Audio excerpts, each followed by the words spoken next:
Kelly, I am so excited that you could join us today on this Unicorn Spotlight. Thank you so much for making the time. Thank you for giving me this honor. I appreciate it. Absolutely. Okay, let's jump in. You joined us after a long stint as a stay-at-home mom, like 13 amazing years. And you were building a small business in meditation and mindfulness as a coach. But what prompted you to then jump into grant writing? So, grant writing had floated in and out of my awareness for several years. And then, just as we were coming out of the pandemic, kind of near the end of 2021, things weren't working as I hoped they would with what I was trying to build. And I just started kind of diving into certification programs and looked at different things, and then came across Learn Grant Writing. So grateful that I did. And what you guys put out there for people to just check out, it just everything started to make sense, and it all felt like all of this is going to check all these boxes for me, and ones that I didn't even know I wanted checked. Yeah. And so it just eventually, and you actually had you personally communicated with me several times, which I thought was amazing and deeply appreciated. And then I just went, I can't not do this, Yeah. because it all just made sense for me, what I wanted for my very odd, diverse background. It all kind of brought everything together. I So, love it. Yes, we so definitely connected on the energy work and meditation before you yeah, even were yeah. a part of the collective. I do want to talk about like as you're looking at all these certification programs, was going back to school or getting a master's degree or any of that on your list? And financially, did the collective like offer something different from going back to say a traditional school program? Yeah, absolutely. And I'm glad you brought that up. So for many years, I thought, I really should go back to school. I should get a master's so I can just really focus in on one thing and build this new career in this later part of my life. Yeah. Um, but I did not want any school debt.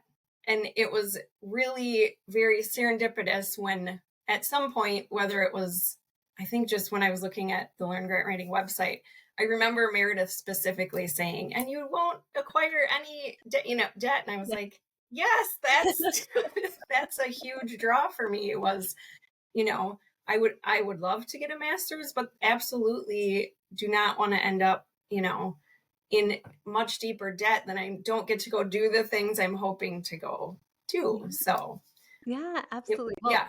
yeah, thank you for sharing about that. Okay, so now I want to go back to the stay-at-home mom.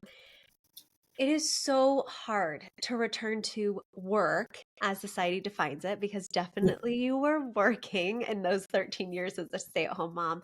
But then to come back into how society defines work, talk about that transition. Was it hard? Was it? Yeah, so it was very intimidating. And that was more from my end, where I Yeah. just thought I have a huge gap in my work history. I have a varied work history. Um, I could only get some entry level type job, and that's not where I want to be. Yeah. So yeah, it was definitely intimidating. But the kind of the roadmap that you guys set again on your website for people just checking things out, it was this full package where I felt like, and that's what I'd been looking for, just give Yeah. me the pieces. I can work with the pieces, but I need all the pieces. And it just felt like I was really going to have a foundation, Yeah. and that I didn't, and that because I felt like it brought everything together for me, my background, my education, which are not aligned. There's all over, but grant writing seemed to bring all of it together. So that took the edge off me Yeah. feeling just really intimidated and like there's no way I can do this because I've been out of the game for so long. Yeah. um, so that's what drew me in and helped me build confidence to just get going and get at it. Yeah, I think one of the fears we hear often is because you're totally right. And I love that you called it out of like, these were my fears, right? This is what I was thinking would happen. Um, were any of those fears like validated to some extent? Like, were there people that you had to address the gap with, Yeah. and how did you do that? I definitely had to. So when people did want to see a resume or they looked at LinkedIn, Mhm. I did point out, I've been at home for a very long time with my son and he's had health challenges, which, made that have to happen. And so I'd get into a little bit of that and then that unintentionally that would garner sympathy. So I guess, that kind of helped me so that they weren't looking at me in a way of like, well, you very intentionally did not gather work experience at this time.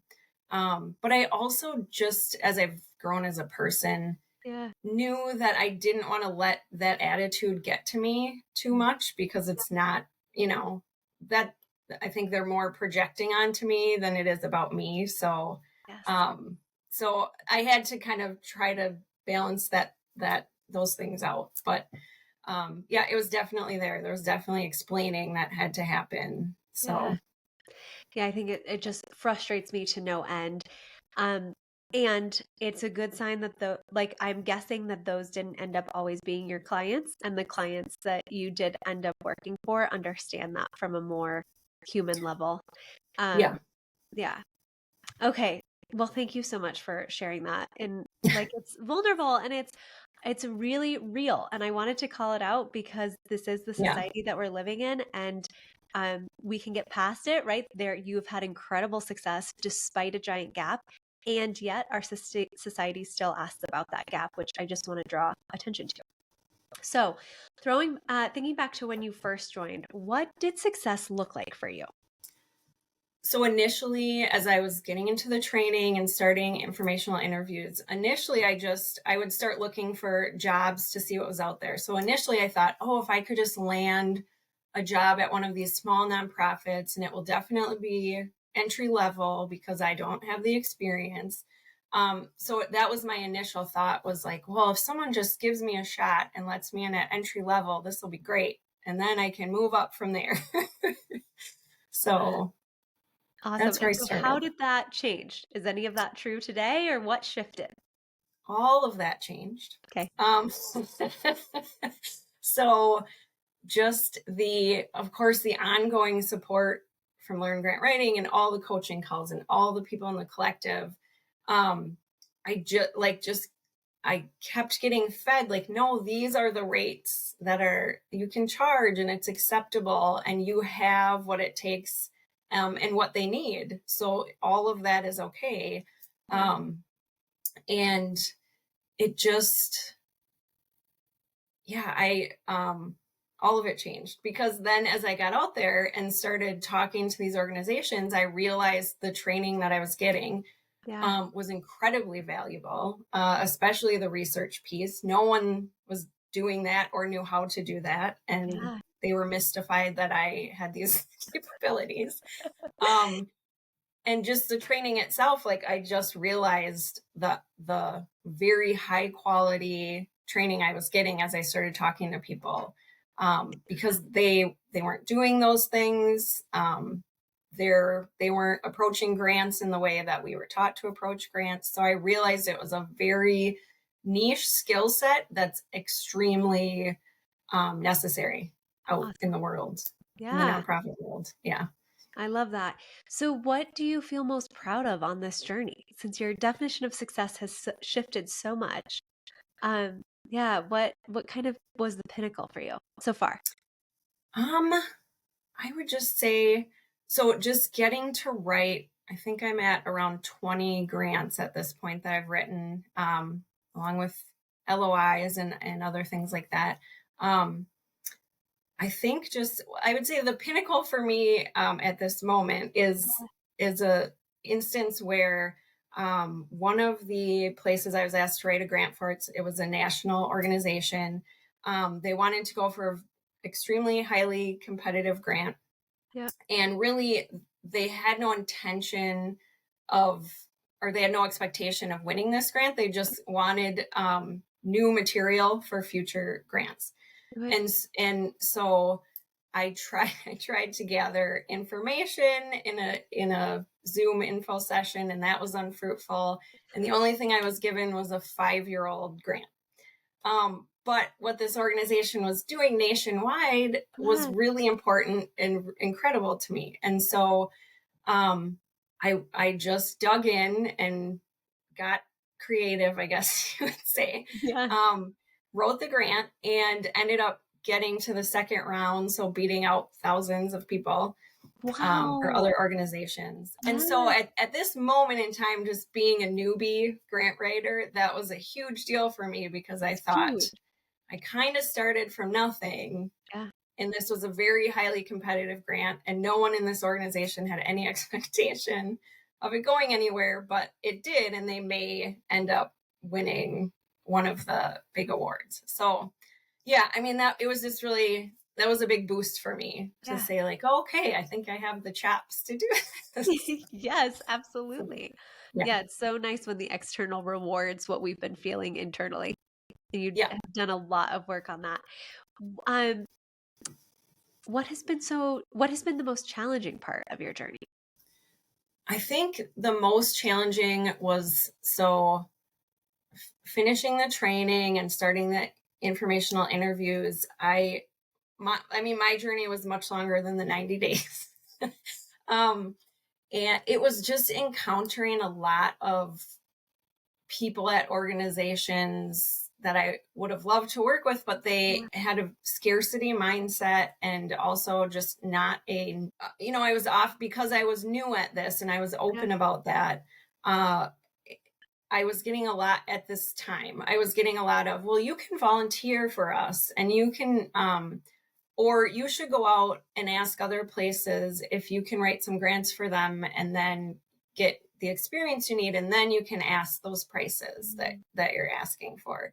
And I kept kind of encountering that for a few months, and I just got really frustrated and disappointed and kind of had to step away for just a month or two.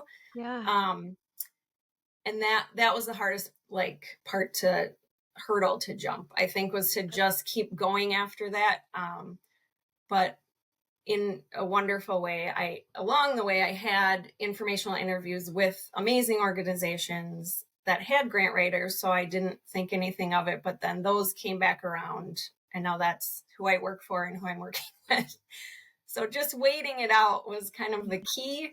But that was the frustrating part. And you and Meredith addressed that over and over, is that you're going to get asked this and you don't do it. And that was hard too, because of course, a lot of us have bleeding hearts and we love what Oh, everyone's yes. doing. Yes. And so we want to say yes, but also it's like, I have to pay for a lot of the things I'm offering here. So Yeah. yeah. Absolutely. I think Mallory Erickson said this in, I don't know, a podcast a while back, but fundraising as a industry has largely been a role of stay-at-home moms um, on the side, right? There were wives that fundraised, and this Mm-hmm. was when women weren't working. And so now it is a fairly new industry where we are charging for the work. It had been done by volunteer labor for so long and so it is like this army of people that are raising up and saying like, no, this work deserves to be paid. And I hope in that same breath that we get to say, and your work gets to be paid. I mean, how many executive directors of these scarcity minded nonprofits are also not getting paid? And Yeah. so um yeah, my hope is that this rises up the nonprofit industry to say like, just because we're not here to make a profit does not mean that we don't get to pay people for their work. Yeah, absolutely. And it is tied to self-worth, and I think specifically to women over the decades, Yeah. or thousands of years. um, but yes, it's very much, and this journey for me, just to go off on a little Yeah. tangent, has been a tremendous amount of the work has addressed my issues with self-worth. And so it's just all of this has been so all encompassing for me, Yeah. that it's, again, I could not be happier that I stumbled across Learn Grant Writing when I did. Ah, it makes me so happy. So you're in this. I want to go back to the valley of despair. You're in the valley of despair. You've heard so many no's. It is so frustrating. You're also like doing all of this hard internal work. Everything is happening at once. And it can be really exhausting and depressing a little bit to hear all of the no's over and over and over again. And you said you took a little break and you stepped away. What brought you back in, or how did you get through the break and decide to recommit to the journey? Like what is that energy that you brought in to allow you to get through the valley of despair? I think it was, so even though I sort of stepped away, I never gave up on it because I knew there were organizations out there that had it together, that were paying, their directors six figures. And so I knew they existed, and I knew I could just feel that I needed to wait it out first. There was going to be someone that was going to give me a shot. And so I just, even though I was frustrated, I just wanted to keep going. And sort of on the backside, I built a website, and I eventually got business cards, and just sort of kept doing the work to build myself as a professional, like to present myself as a professional to the world. So that when the time came, I could say, oh, go to my website, and that will let you know what my services are, and here's my card. And so I just, I knew I wanted something to happen. And so I can't say it was all, I was so positive. I mean, there were swear words flying around. It wasn't, all daisies and roses. No. But just, and I've mentioned this to you before, in the training, because again, you guys just did all the work. I mean, you did the work for when you start your own business. This is what's going to happen, and this is normal. And I remember getting automated emails, 4 months in, going, how's it going? Because this can be a rough time. And I'm like, it is a rough time. And so it made me feel not alone to know that, okay, this is part of the process. And I have a whole collective, and I have all this training to carry me through. And again, as I was doing those informational interviews, I knew that what I was being taught was very valuable. So I knew it had to work, because the way that you guys structured the program, the funding strategy is genius. It's the most genius way in. No one's doing that work. At least the people I talk to. So I think, okay, so to circle back, I think I really just trusted in the program. Because you guys nailed it on everything, and I knew something had to give, because this training is amazing. And so I really just trusted in the program. That's what kept me going, I think, was just knowing how solid it was. Thank you. That means a lot. And it's so, I don't believe in coincidences. And Wednesday in our Tuesday, Meredith and I went to our own coaching call, where we're coached by a business leader. And he called out 3 things that you need to succeed. And the first one is faith. And whether that's faith in yourself, faith in a higher power, faith in your coach, whoever it is, there's this element of trust that it will happen. And I think that's what you just painted out so beautifully, is you knew, you were certain that at some point something had to happen. And so that kept you going. And I love that, because I think even in other areas of my life, I can see where when the trust wanes, that's when it gets really hard to continue pushing that goal. Yeah. Awesome. Okay. Rapid fire question. What is one word to describe your dream lifestyle? Freedom. Love that. Next, how close are you to that? I'm curious. Very much. I mean, I have so much freedom that my time management is not great. So I need to work on that. But I have the freedom. I've been able to do a lot of things recently that I never thought I could do. So I love that. Okay. What, your next vacation spot? Ireland. I've been talking about it. a year from now, I said, I've told my husband and my son, I said, we are getting there.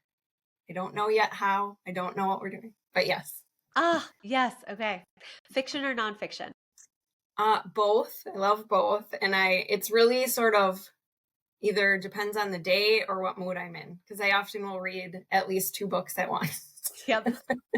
A fiction and a nonfiction going at the same time. Yep. What are you reading right now? Actually, I finally am reading We Should All Be Millionaires. And after you guys recommended it, for a year plus now, I'm finally reading it, and it's amazing.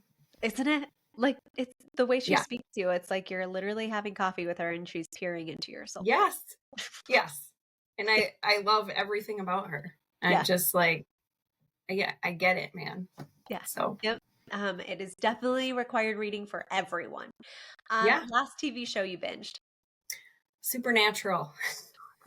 And what's your superpower?